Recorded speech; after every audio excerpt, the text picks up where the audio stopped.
Longevity Lifestyle Designers. This is Zach here with secretsoflongevity.com.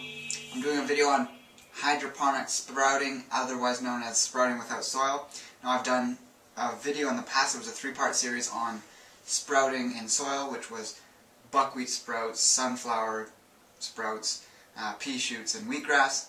And at the end of this video, I'll put a link to that if you want to learn the steps and process in terms of learning how to do that. This is much simpler, and in my opinion is easier for most people to begin with. And these are things you can add to salads. You could juice them if you wanted to, but you're not going to get as much juice as you would with the other sprouts that I did in the past video, and that's largely what you can use those other sprouts for using, as well as in salads, although you wouldn't want to put wheatgrass in a salad, but the other three you can use in salads abundantly. You can use these, you can mix them all up. This is a way to get more types of sprouts into your diet and get the really nutrient-dense properties of sprouts, and their easily digestibility and their potent disease and degeneration fighting properties that they contain within them. So you're going to need a mason jar, preferably several mason jars if you're going to do a few different types and wanting to sort of mix it up and get them going at different times, because as soon as you have one that's ready, you're going to want to already have started your next batch if you're consuming them on a very regular basis.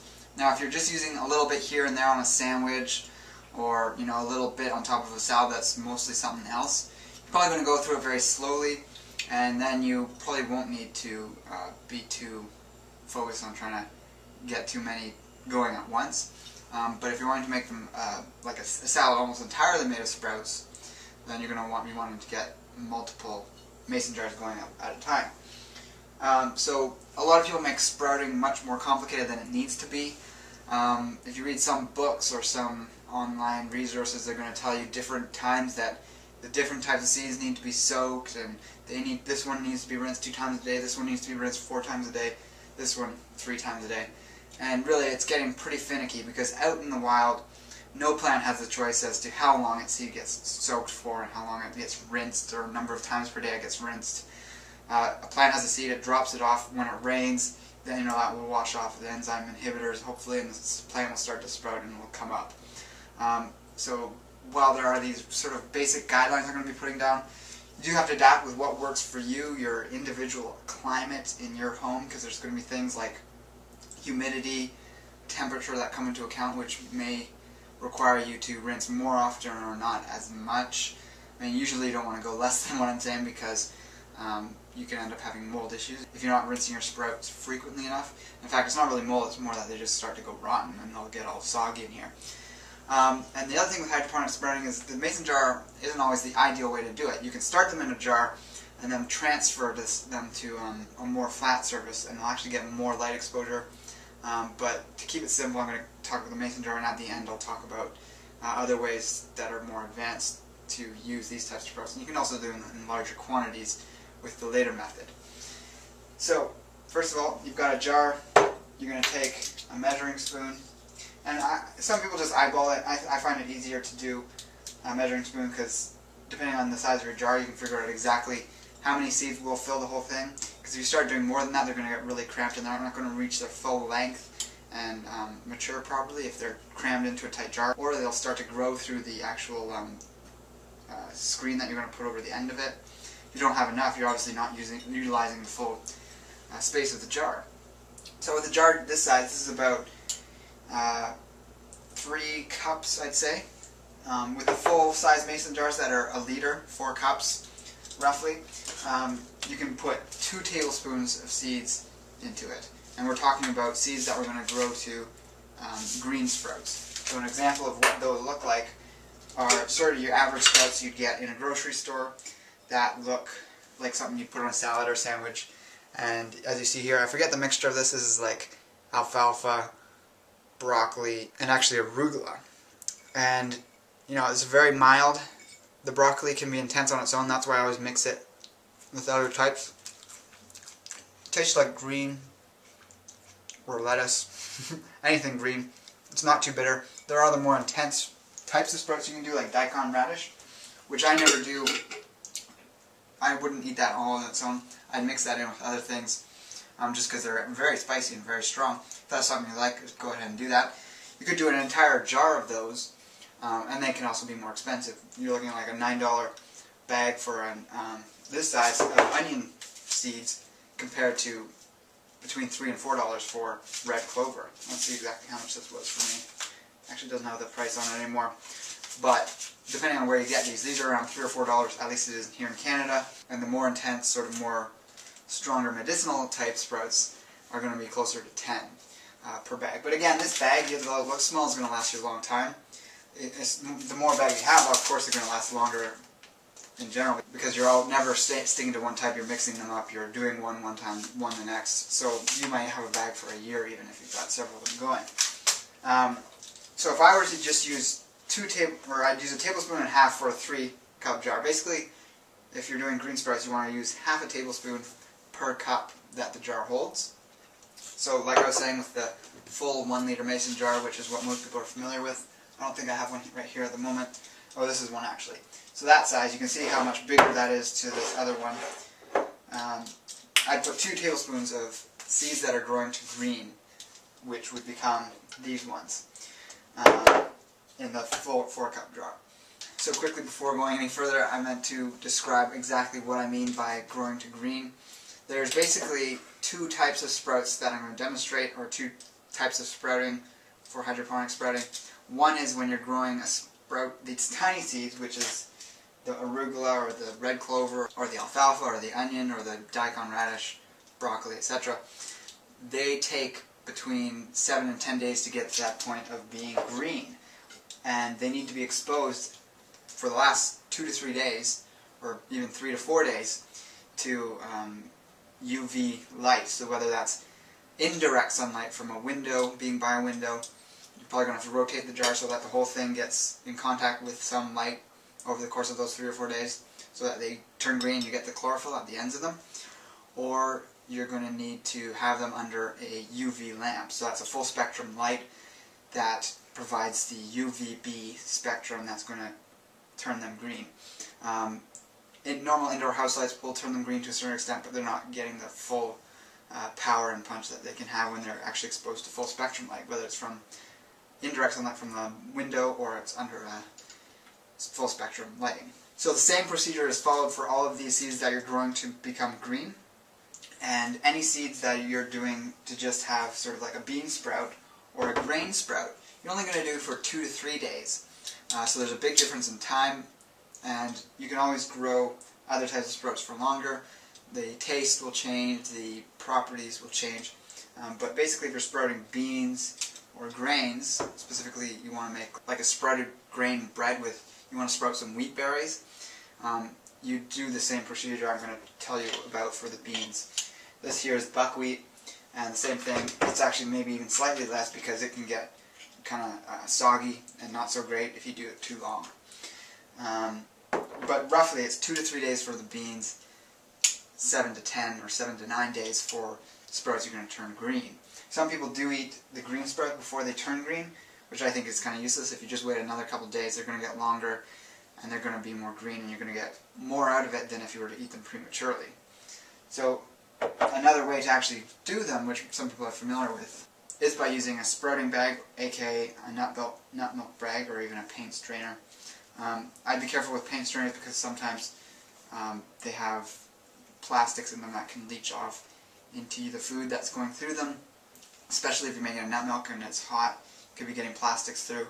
And a good quality sprouting bag or nut milk bag is actually going to be made of natural fibers, but there are some people that are selling plastic nut milk bags for very expensive when you can buy those just at the same quality at your local hardware store, and yes, they can get you by, but investing in a good hemp or other natural fiber sprouting bag or nut milk bag is a good tool for the kitchen.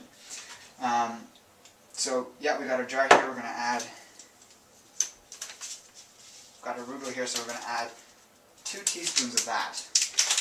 So I don't want to go overboard with that. So there's 3 teaspoons per tablespoon. I'm keeping the overall measurements in mind.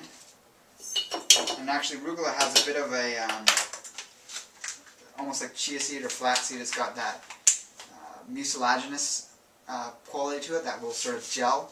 So you're going to want to rinse these, when you do rinse them, 2 or 3 times every time you rinse it, if you happen to have arugula in there. And actually the same thing for buckwheat. at the start they have a bit of mucilage that comes off the seed, which means that you have to rinse them a little more often. So we're going to add 3 teaspoons, which is actually 1 tablespoon, I could have just done that, of alfalfa.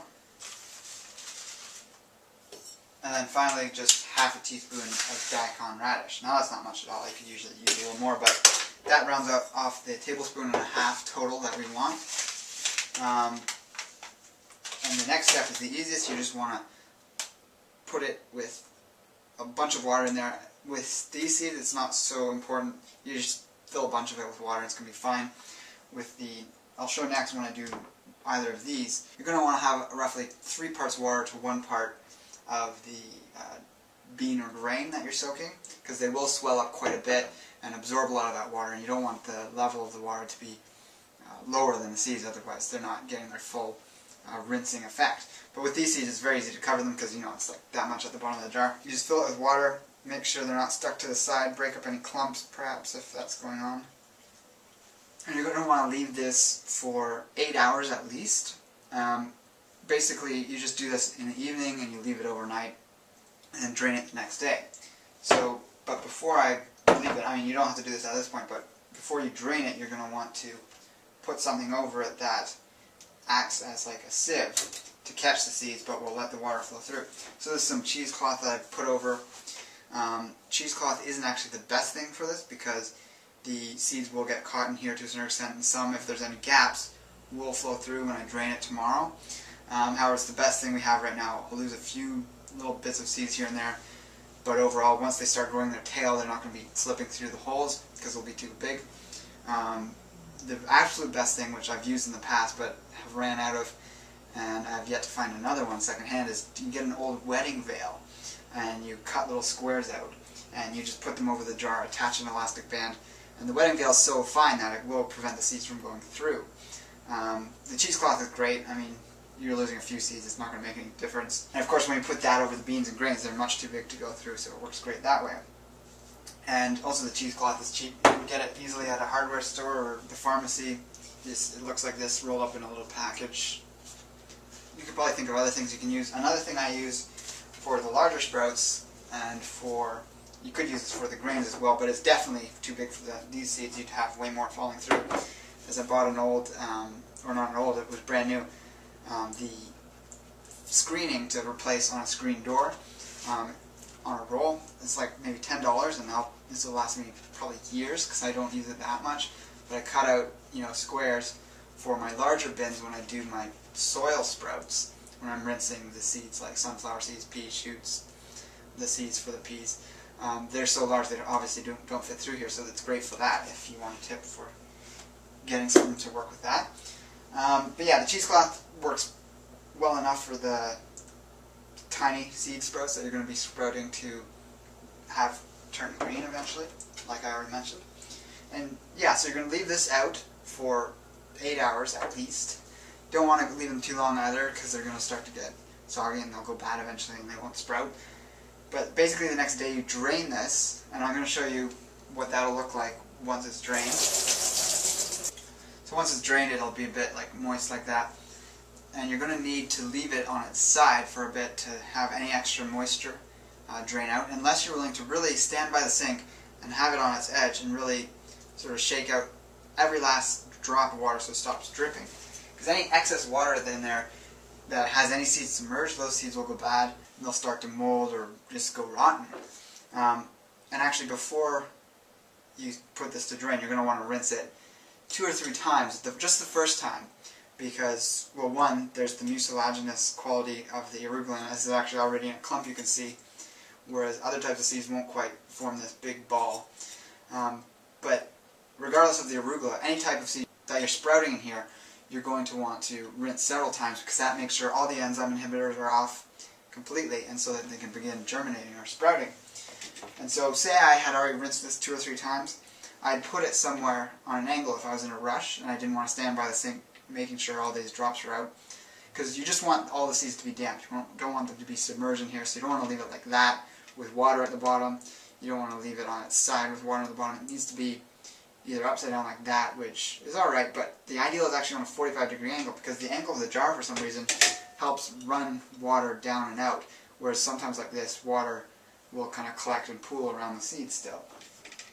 So this is something I'm using. It's kind of not a specific thing. I don't even know where it came from, but it's this random sort of tray thing with holes in it, and another sort of plate that specifically holds this. I picked it up somewhere, I forget how or where, and you just put it on its edge, and because it has those holes in it, they drain, and this will collect with water, and you just dump it the next day, or once there's enough water. And it's great because you can actually have 3 jars in there, and they'll all stand up quite well if you arrange them properly, and they all support each other. So you've got all these things in here draining if they were all had seeds in them, and then you just have to remember to rinse them twice a day at least.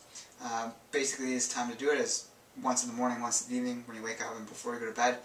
Ideally, you want it 12 hours apart, so maybe before you go to work and once before in the evening, not quite before you go to bed, but somewhere 12 hours after the last time. And with that, you're going to have sprouts that will look like this within 7 to 10 days, or 7 to 9 days. So on the topic of certain types of sprouts, if you're doing broccoli sprouts, they're extremely potent in the compounds that broccoli is normally known for fighting cancer.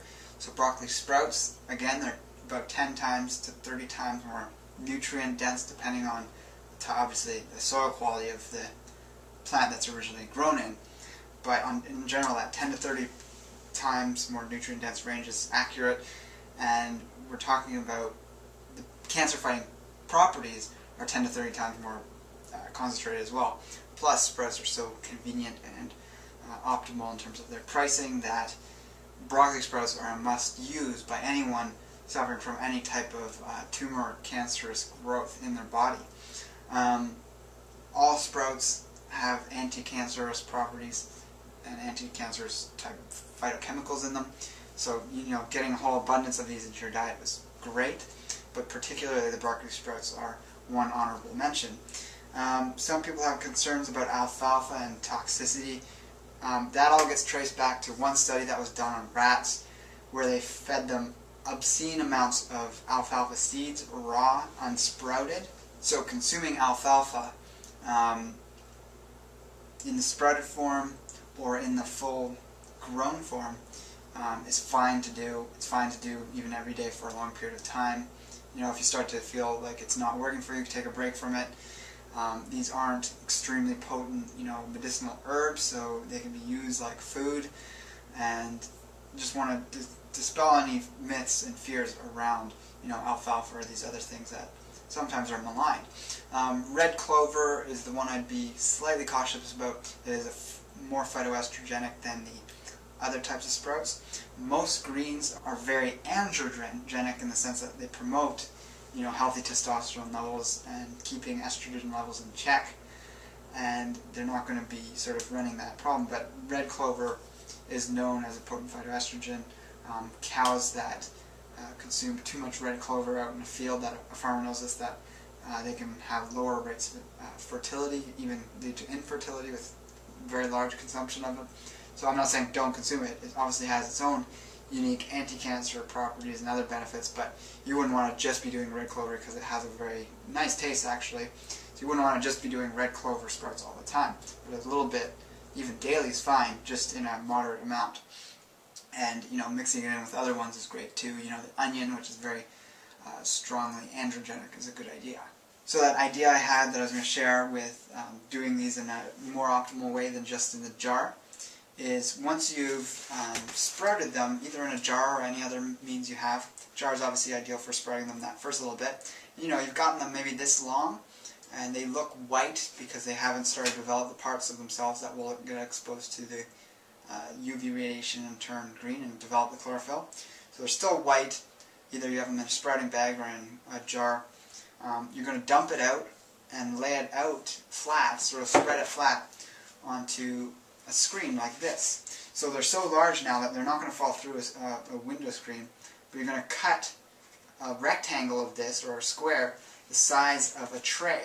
Now you're going to go to your least favorite fast food restaurant and somehow steal some of their trays, the food trays they have. Bring those back, wash it really well, make sure there's no, grease on there or anything. You're going to cut out some screen that's that size, put it out, spread those seeds flat, and you're going to watch them grow. You know, to be realistic, maybe you don't want to steal these things. You just want to go out and buy some trays somewhere. That was more of a joke than anything. But yeah, you're just going to lay those flat on that mesh of some sort. Those window screen replacement things work well. You're going to lay that out flat, and you could mist it with a mister just for a day or two, which acts like a rinse, because you're not rinsing anything off them at this point, you're just keeping them moist. So you could mist it instead of rinsing at this point, because they're going to take root into the mesh of this, but they're also going to be more flat and more able to come into contact with UV radiation, whether it's from full spectrum light or indirect sunlight. So the problem with the jar is that it's very enclosed.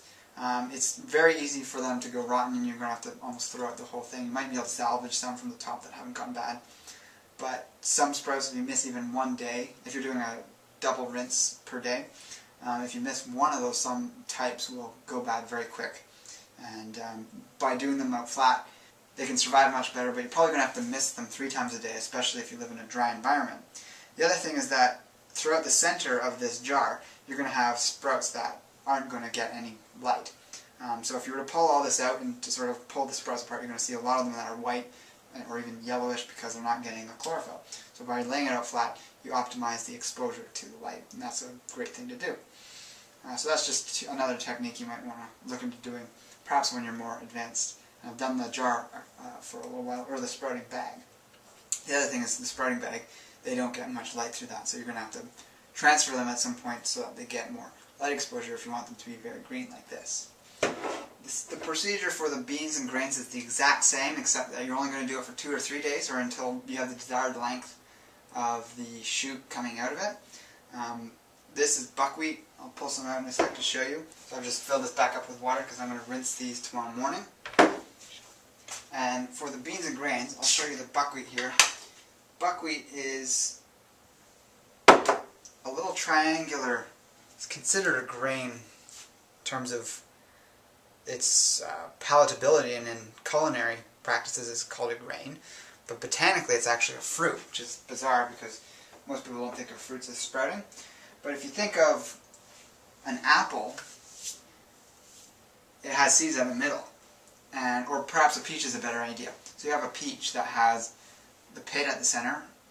A buckwheat grain or kernel is kind of like a whole peach. It's got that flesh, which is the fruit, and it's got that kernel at the center. And it's almost as if you imagine the peach much smaller, the size of a grain, and you were to soak the peach after it had been dried, so it was like a dried peach with the kernel still in it, and you soaked it and rinsed it several times, and you actually had the pit sprout out of it. And that formed the little tail, which you saw when I held it up to the camera, if you actually saw that. So these buckwheat grains are a fruit, but they're a starchy fruit, but they are free of gluten, so they're not like wheat or some of these other gluten-containing grains. But they are a great food, in my opinion. Much more digestible than some of these other beans and grains. I don't eat a ton of sprouted grains and beans, to be honest, because they are somewhat difficult to digest. A lot of people find they do have to end up cooking them to overcome some of those difficulties of digestion. Whether it's like a low-baked temperature bread, or they make a lentil soup out of the beans after they've been sprouted, which is even better than just doing the grains or beans without sprouting them first. So either way, if you're going to cook them or eat them raw, sprouting is the way to go beforehand, because you're making the protein, first of all, between 3 and 9% more bioavailable. And you're also getting rid of the anti-nutrients like the phytic acid and the enzyme inhibitors that are on the beans and grains, and same with the seeds for the sprouts. So if you're just pouring dried beans or grains into a soup, for instance, that you're making at home, those will still have the enzyme inhibitors in there, and they're leaching off into the soup. And this will make the digestion much more difficult. It'll bind to minerals, the phytic acid will bind to minerals and cause depletion over the long term. So grains and beans have traditionally been either soaked, germinated, even sprouted over time, and in some cases they are cooked and consumed that way. And there's certain grains I'd say you probably don't want to eat at all. I'm not going to go into those now, but the things like buckwheat, which are, I guess you call them an ancient grain even though they're fruit, They're a complete protein. They're very high in lecithin. They're very high in a unique compound known as rutin, sometimes called vitamin P, which doesn't make sense because P isn't anywhere in that word, but rutin is a compound or a phytochemical that actually increases the strength of the veins and capillaries and the whole circulatory system, the walls of it. It keeps them elastic so it can prevent varicose veins in the long run. To a certain extent, you're going to want to be taking that if you have them and you want to prevent them from getting bigger, or you want to kind of work on eventually getting rid of them. And anything else related to the cardiovascular system is going to be beneficial towards. So also the high lecithin content will help dissolve plaque in the arteries. So that's another good aspect to them. So they're very heart healthy in that regard.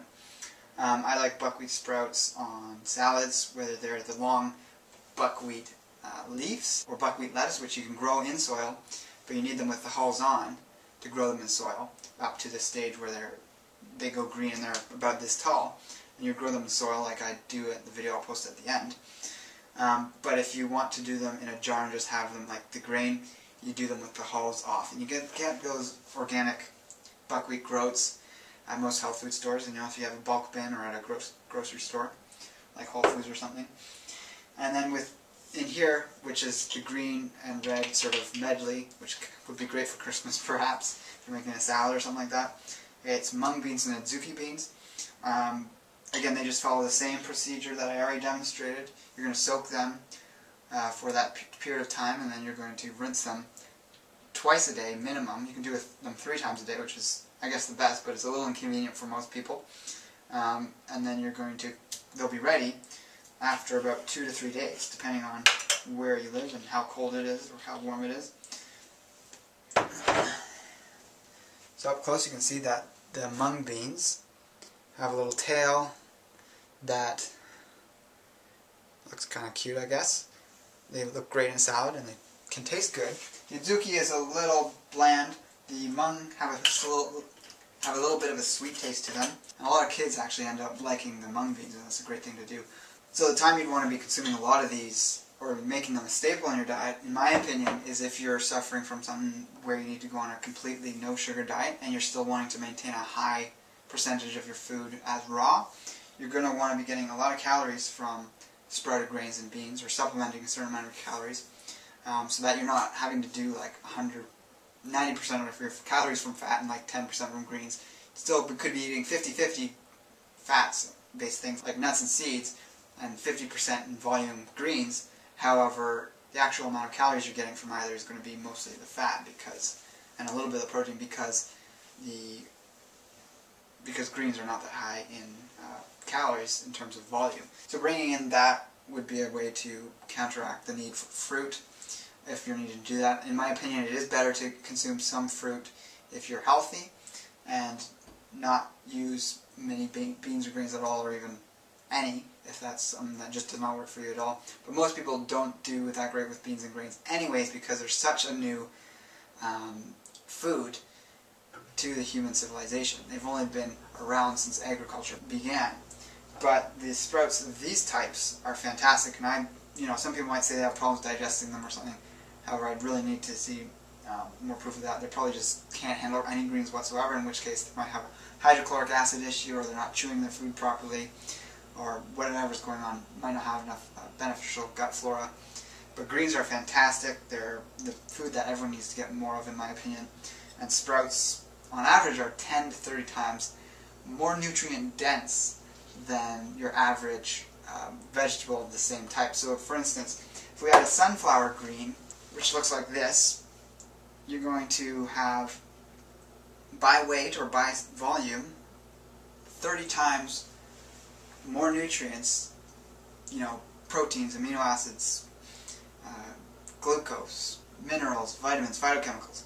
It's going to have 30 times more of that than a piece of lettuce that was the same size in terms of weight and volume. So if we were to have a pound of sunflower, which would be a large bag of it, and a pound of, full-grown sunflower stalk with the leaves all chopped up in a bag, and we had the same amount, this would be 30 times more dense because it's in a youthful state. So you've just had the seed, which is really compact nutrition. It's burst forth with life, activating all these enzymes It's still so young that it's not really tough and fibrous yet, but it's very high in water because you've been giving it so much attention with water, and it's very high in nutrients because it's still that young state. And then once they've matured, they've almost taken that amount of nutrition and it's grown into this large thing. Of course, overall, one whole sunflower is going to have way more nutrition than a single sprout. But by density, the sprout is much higher in it because it's such a new and healthy life form. So that's a great way to get a lot of nutrition with only a very small amount of work. And growing sprouts is pennies on the dollar compared to conventional produce. So it's something I really highly recommend for people to experiment with and to make a daily practice to keep up with if you're on this path of, improving your health through dietary means, or even many types of means and avenues.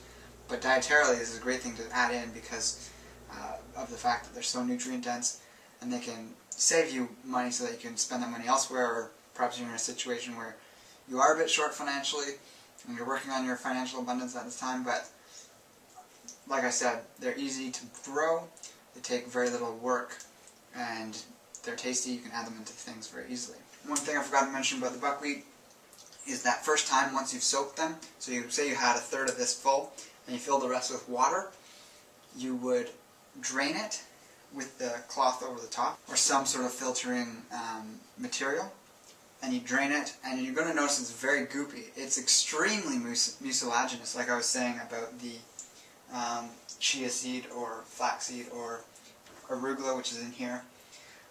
So you're going to want to rinse it 5, 6, 7 times until you see that stuff that's coming off it running clear. So there's a little more work with the buckwheat, but you're going to find with the rinses that you do after that, the second, third, fourth rinse, it's going to be less and less every time. You're still going to need to do it several times, but after maybe the halfway through the second day, you're going to find that it's going to be just one rinse that you have to do. But at first it's really goopy because it has a lot of some compound in it that has that mucilaginous quality.